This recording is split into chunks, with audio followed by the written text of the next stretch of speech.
Good morning.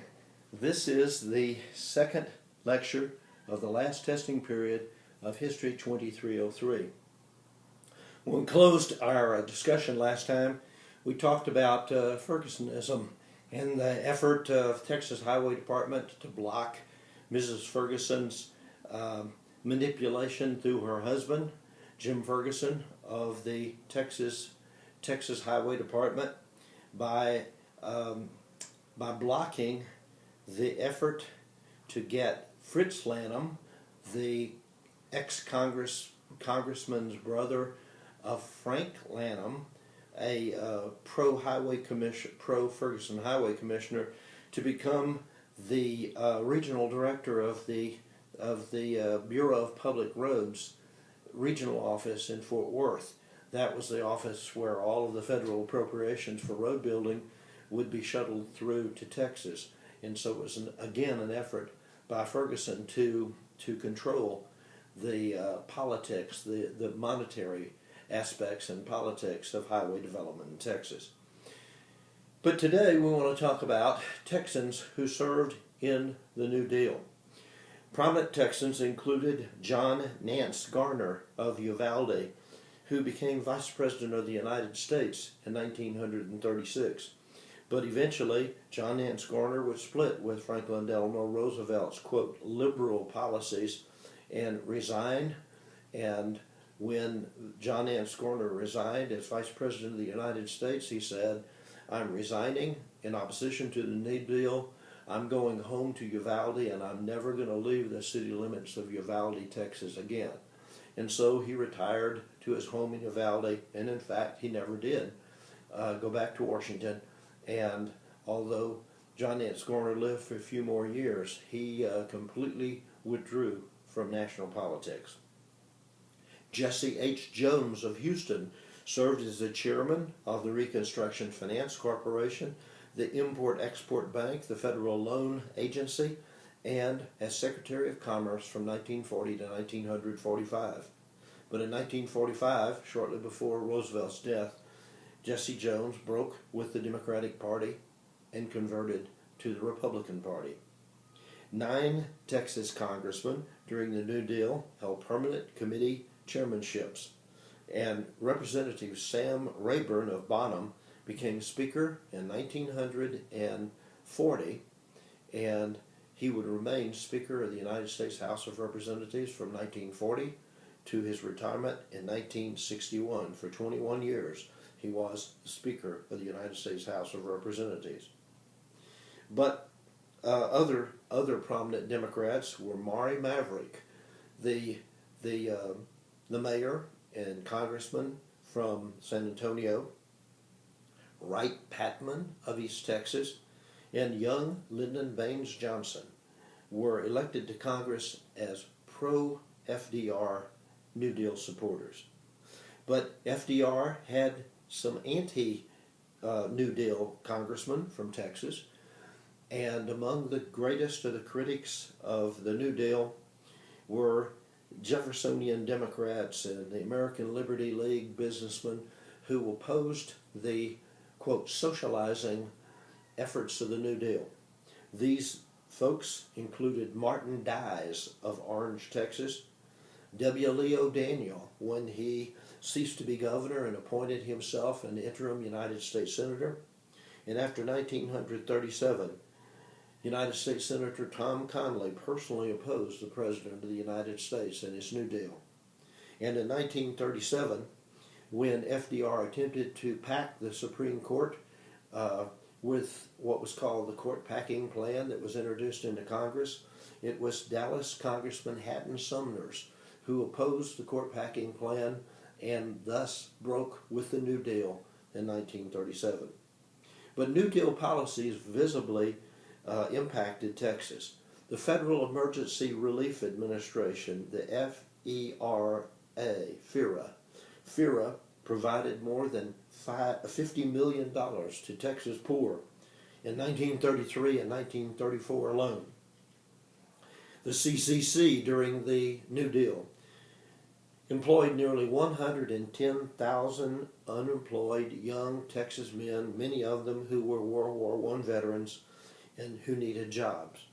And the National Youth Administration, the NYA, the National Youth Administration provided employment for young men, and in Texas, the NYA was briefly administered and headed by Lyndon Baines Johnson before his election to Congress. The PWA, the Public Works Administration, built public buildings and worked vigorously throughout Texas. By 1939, the PWA had constructed 510 Texas public buildings. There's only one of those 510 in Kerrville, and that is the Kerrville Union Bank, which is across the street from Hastings. The Kerrville Union Bank used to be the City Hall, and it was built in the 1930s and remained at the City Hall until about 1965, when the city moved down the far toward Ingram, down Junction Highway, and then eventually, after I left the city council about 2000, the city built a new city hall in downtown Kerrville, almost in the same block as the old Shriner Department Store and the Shriner Mansion.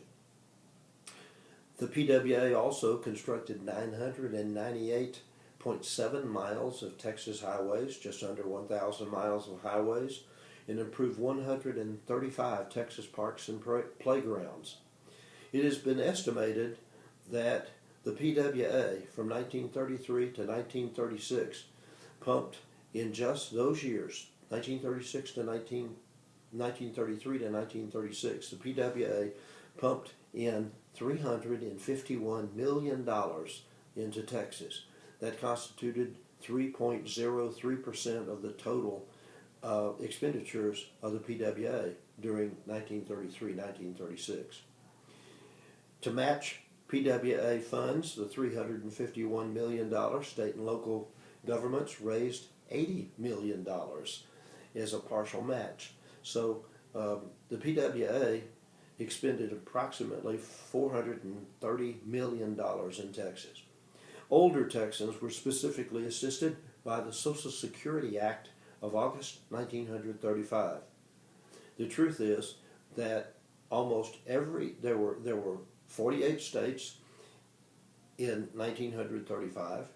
46 of them had welfare programs, old age assistance. Texas had such a program.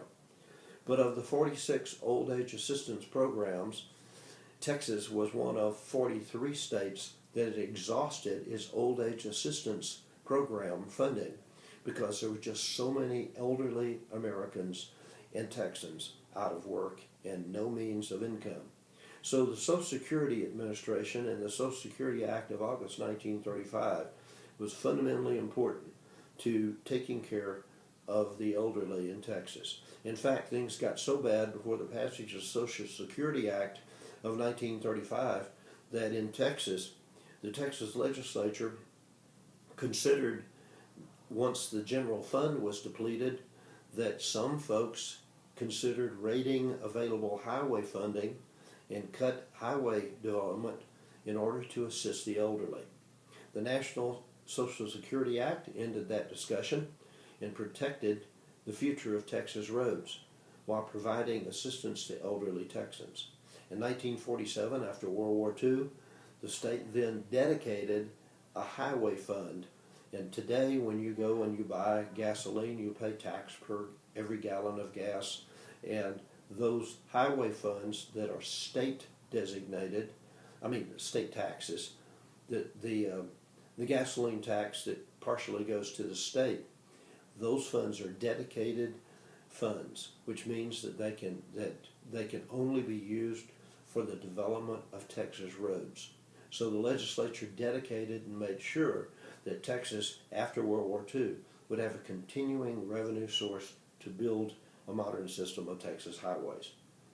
Most rural Texans during the Great Depression looked to federal farm programs for relief, such as the 1933 AAA, Agricultural Adjustment Act, which provided subsidies for farmers reducing production and cutting their crop surpluses. But as we noted, as I will note in class, that when the AAA was passed in 1933, the crops for 1934 were already ready to be harvested. And if the farmers throughout the nation would have simply harvested their crops and sold them on the open market, it would have depressed the already glutted agricultural markets, driving down the price of all commodities. So in 1934, the United States government, through the AAA, utilized what was called the plow under, paying between $7 to $20 per acre, depending on the commodity being raised. And once the government bought your crop, they simply went into the fields and destroyed them, because the government's intent in 1934 was to cut down the surplus in order to drive up the price of agricultural commodities. Despite taking 5.5 to 6 million acres of Texas corn, wheat, and cotton out of production, speculators continue to plant and sell, particularly cotton. Under the National Federal Government Bankhead Cotton Control Act of 1934, 237 of Texas' 254 counties, that's 93%, 237 of 254 Texas counties, attempted some cutbacks in agricultural production. But the United States Supreme Court in 1935 ruled unconstitutional the AAA, and as a result, agricultural production continued to escalate in Texas. Even under the second AAA, passed by Congress in 1938, because of the Supreme Court ruling, Texas, under the second AAA, Texas farmers diverted 3 times more acreage than any other state in return for federal agricultural monetary assistance. The AAA purchased farm livestock, and the Farm Credit Administration, the FCA, and the Commodity Credit Corporation, the CCC, more alphabet soup government agencies, pumped $340 million into Texas to prevent the foreclosure of farms by loaning money to farmers. These loans became the genesis of the agricultural problem in America today, because mom and pop businesses, agricultural businesses, almost don't exist today because of the debt issue that even today American farmers still face. The net effect of pumping federal monies into Texas during the New Deal clearly improved the state's economy. Only New York, Pennsylvania, and Illinois received more federal funding than did Texas. Again, only New York, Pennsylvania, and Illinois received more federal assistance during the New Deal than Texas. In fact, so much money came from the federal government that the debt in Texas in 1935 was $24 million for the state of Texas. But state debt declined in just 3 years to only $4.1 million. So that great influx of federal funding coming in the state of Texas provided even money to eliminate much of Texas's state debt by 1938. Texas showed during the New Deal, remarkable progress, continuing to build roads even with a shortage of federal funding. Under the leadership of Texas progressives, particularly Chief Engineer of the Highway Department, Gib Gilchrist, the Texas Highway Department tripled the number of roads in the state of Texas during the 1930s. In 1936, during the Texas Centennial Year, Aggie cadets from Texas A&M, served at hospitality stopover centers at highway entry points throughout the state. So successful were these centers that they became the first highway visitor centers throughout our nation. And by World War II, Texas had a noteworthy road system tying rural and urban areas of the state, and indeed perhaps no other area of the state, benefited more from the hill country of Texas because of our essential isolation up in the hills of central Texas. Going back to the hospitality centers in 1936, that was a model that other states used to develop hospitality centers and entry points throughout the various states of the Union. When I worked at the Texas Transportation Institute, while I was working on my doctorate, I was literally given free rein to go through the records of the Texas Transportation Institute in a forlorn hope that someone back in 1936 had actually written down the names of the Aggies that had participated in this model hospitality process at entry points throughout the state. And I looked through thousands and thousands of records of the Texas Transportation Institute, hoping that there were records of individual Aggies, and we never found a single record of a single particular cadet that worked these hospitality centers throughout the state. But there were dozens of Aggies who participated in 1936, but apparently no records were kept of their effort. In 1934, with the National Depression firmly grasping the state of Texas, 7 Democratic candidates filed for governor. Prominent among them was James Allred, A-L-L-R-E-D, of Wichita Falls, the state's Attorney General, who wound up winning the August runoff primary against Tom Hunter, who was considered the Ferguson-backed candidate for governor of Texas, and the more liberal of the two candidates. James Allred was conservative, and much more conservative than Tom Hunter. Allred was initially supportive of the New Deal. He helped to establish in Texas the Texas Planning Board, issuing state bonds for relief, and he reorganized, given Mrs. Ferguson's abuse of Texas Rangers, offering 2,300 special Ranger passes to her closest friends and supporters. He reorganized the Texas Rangers and the Texas Highway Department and combined elements of the two and created the motorcycle police in the state of Texas. The first motorcycle police were designated the Texas Department of Public Safety.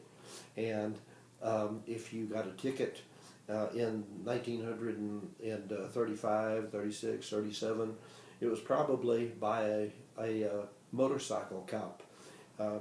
They're called CHIPs in California, the California Highway Patrol, but Texas Highway Department, the uniting of Texas Rangers, authorities, legal authorities, and vehicular traffic in the Department of Public Safety was a unique concept in the state and around the nation. Governor Allred also called 3 legislative sessions to deal with Texas finances during the New Deal. A tax was placed on chain stores in the state.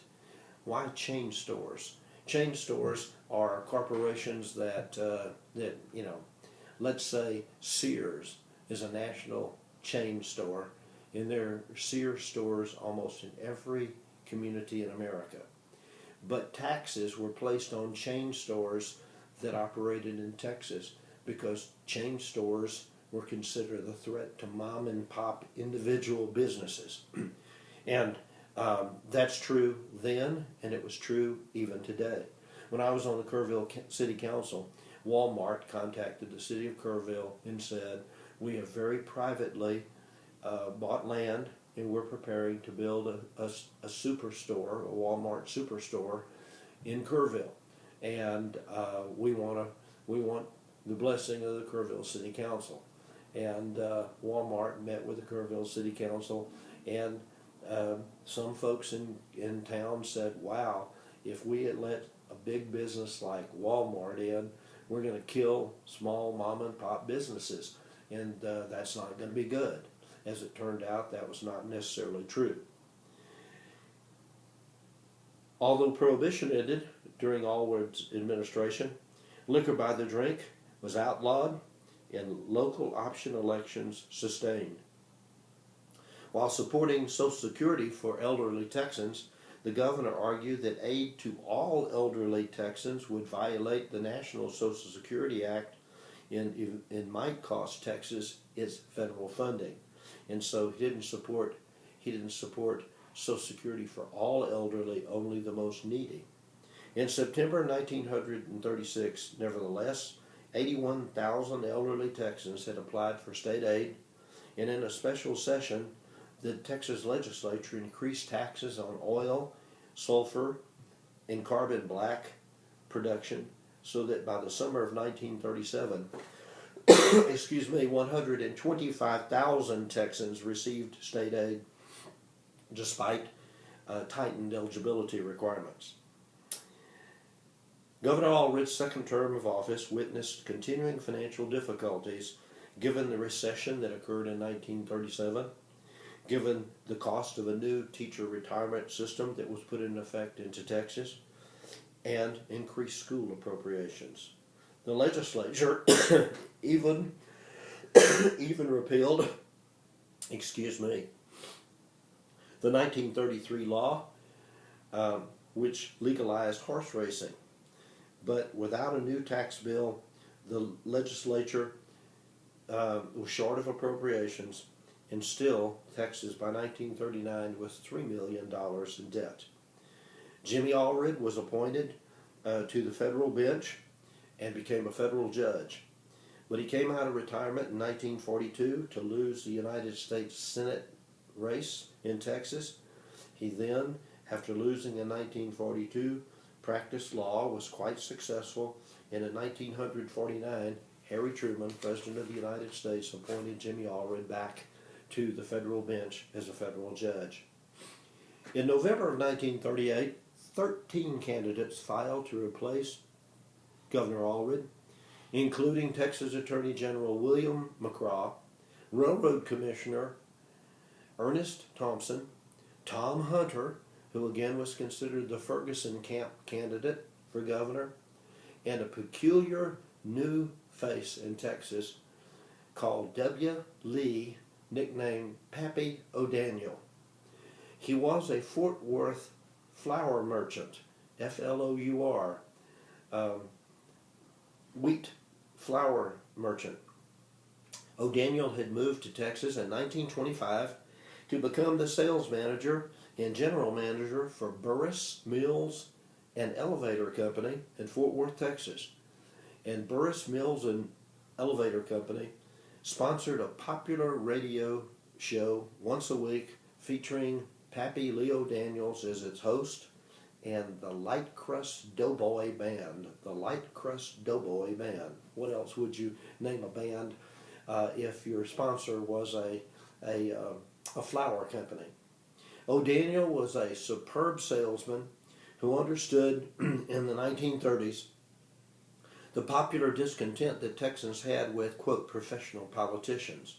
So, in 1938, Pappy Leo Daniels declared that he was going to seek the Democratic nomination for governor. And he promised a businessman's approach, a no-nonsense business approach to government.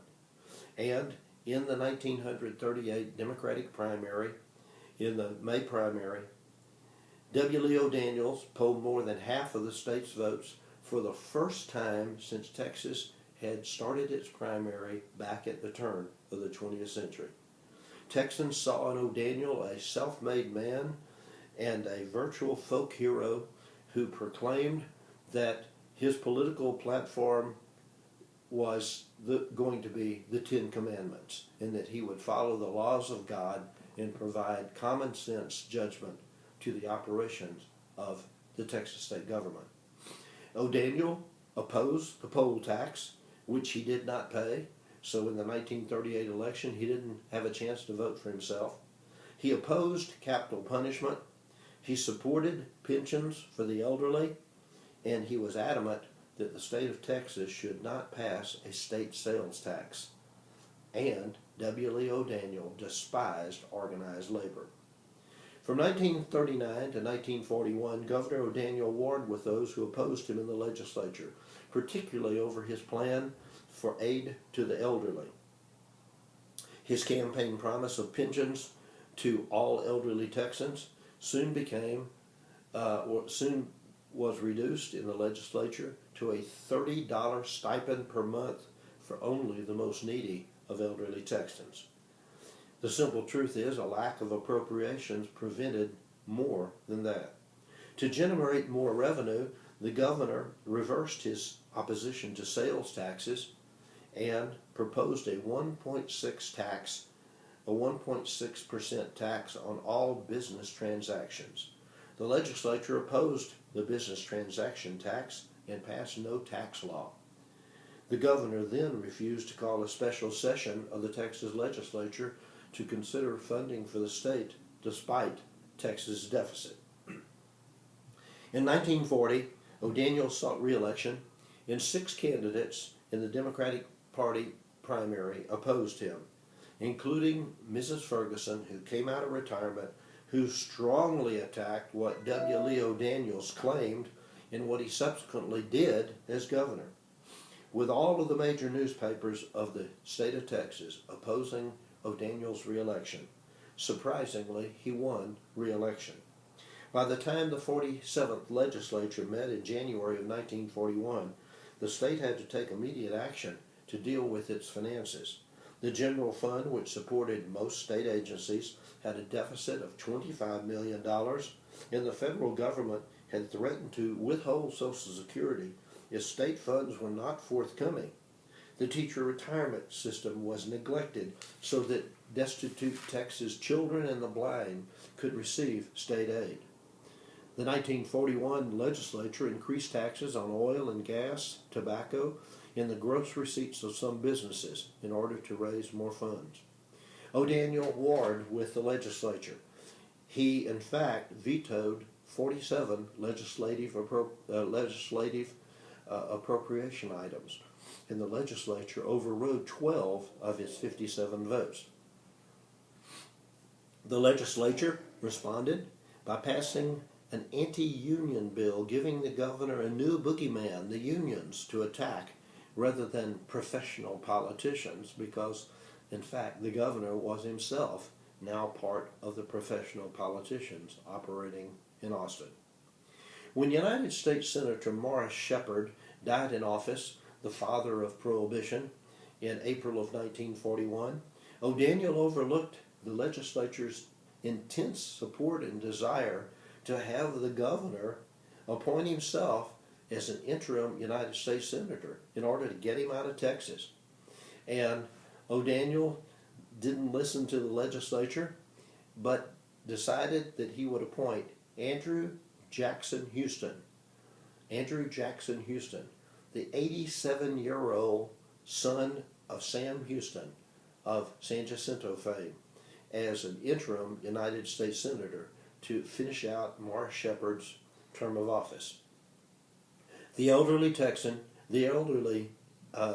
Andrew Jackson Houston journeyed to Washington as the new interim Texas Senator. He attended exactly 1 congressional committee hearing and promptly died of old age. With the death of Senator Houston, 29 candidates announced for a special United States Senate senatorial interim election, and O'Daniel was one who filed for office. Congressman Martin Dies and Congressman Lyndon Baines Johnson also applied for that interim United States Senate election. Lyndon Johnson, young man as he was, tied to the New Deal, ran a modern, efficient campaign, and Lyndon Johnson led on election night in November of 1941. But over the next 3 days, votes trickled in from East Texas, which was the stronghold of W. Lee O'Daniel. And in the end, O'Daniel won a disputed Senate race with 175,590 votes to Lyndon Johnson's 174,279 votes.